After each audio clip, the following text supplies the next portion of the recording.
അഹങ്കാരത്തിൽ നിന്ന് ആത്മീയതയിലേക്ക്.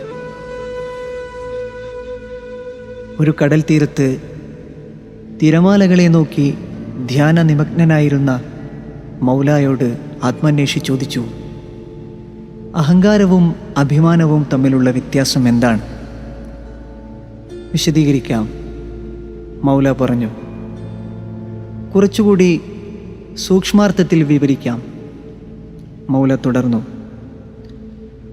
കടലിലെ ഒരു തുള്ളി തനിക്ക് സ്വന്തമായി അസ്തിത്വമുണ്ടെന്ന് ധരിക്കുകയും കടലെന്ന മഹാപ്രഭാവത്തെയും തൻ്റെ പ്രഭാവത്തെയും കാണാതെ പോവുകയും കടലിനോടുള്ള ആശ്രയത്തെ നിഷേധിക്കുകയും ചെയ്യലാണ് അഹങ്കാരം.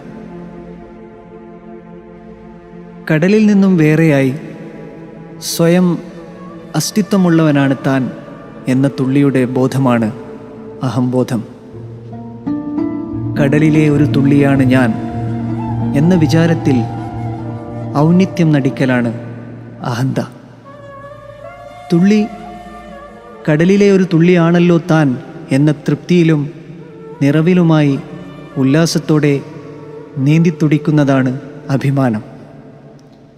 മഹാസാഗരത്തിലെ തുള്ളിയും കടലും വേറെയല്ലെന്നും സമുദ്രം തന്നെയാണ് തുള്ളിയെന്നും തുള്ളിയിലിരിക്കുന്നത് സാഗരം തന്നെയാണെന്നുമുള്ള ആത്മബോധ്യമാണ് ആത്മീയത.